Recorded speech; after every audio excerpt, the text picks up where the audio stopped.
JPMorgan warned of higher than expected costs, and I'll be first to admit I don't fully understand exactly what's going on with what JPMorgan is trying to talk about here. So I'm gonna just let you explain to me, Matt, as a slightly informed but very unknowledgeable person on this. What is going on? Why are they concerned about these higher than expected costs, and kind of why the market reaction? Why is this making headlines? Yeah. So if you look at it, it's just, yeah, what are the costs to run their business? People, servers, buildings, all of that. And I think what you're looking at here, obviously JP Morgan in essence is, not just a bank, it's really a technology company. That in terms of R&D budgets and tech spending, it's up there with, what we view as a tech company. Maybe not Absolutely. quite a Google or AI focus, but they spend a lot on tech. And I think Cameron, our story last week about the supply constraint that the AI trend has run into, memory costs, for example, like as the key one with Micron dropping out of the consumer market. That's showing you the AI trend, the technology infrastructure to support that movement. Like we're right up against, our own constraints for the U.S. economy to deliver supply and resources into that demand. So J.P. Morgan is going to be feeling that headwind as well, same as every other producer who is building out, let's say, technology capabilities, memory, servers, cooling, semiconductors, everything that goes into server racks, et cetera, data centers, all of that. There's a lot of that spend at JP Morgan. It's not the hyperscaler, it's not a 18 football field length facility, but some of that increased cost is tech. Some of that is just cost of headcount. They mentioned, say just middle and back office, right? I think they gave them a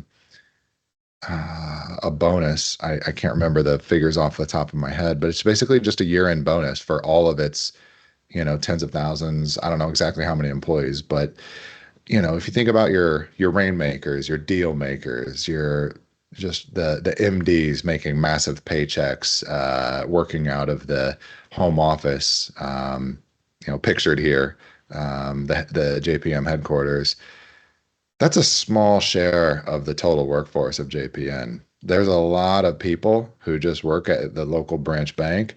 They're feeling that same, pinch on their own personal budgets from rising costs. That's impacting the rest of the lower and middle class in the U.S. economy. So they did issue a cash bonus for 2025, a couple $1,000s. I forget the exact amount, but it was meaningful across a massive employee base.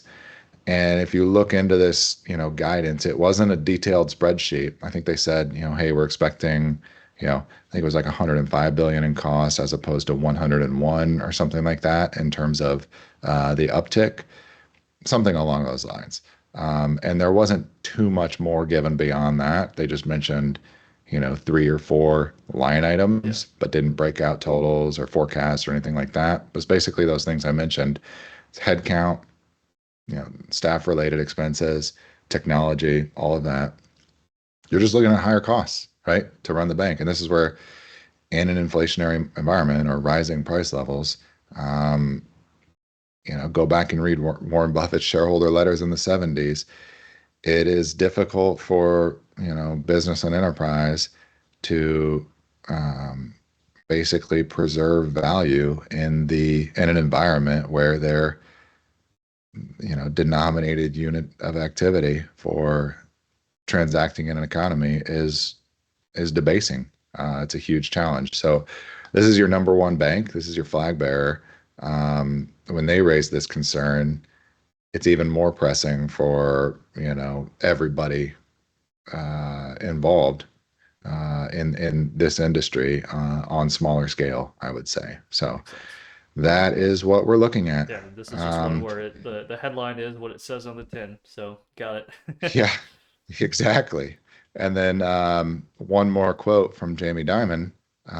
He was at a conference, speaking up on a panel, and he mentions, specifically in his comments that Europe has a real problem, and that goes into, if you want to, hear more thoughts about this, we're about time for wrapping up.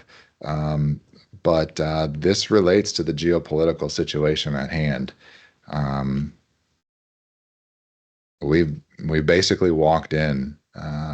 We're right up on the brink here. If everybody's following this situation at home, I know it's tough to understand what's going on in the confusing world of finance, geopolitics, fracturing of the world order, all of that.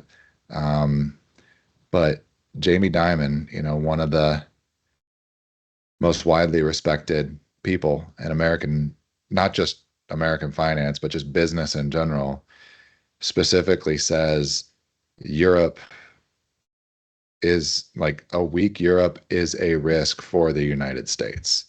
I think we could unpack that very deeply, but I'll just, refer everybody to the conversation that Nick Bocci and I had yesterday, which is up on his channel. You can find it on YouTube at the Bitcoin Lair, um, and get deeper into that European sovereign debt, the euro, the ECB, everything going on.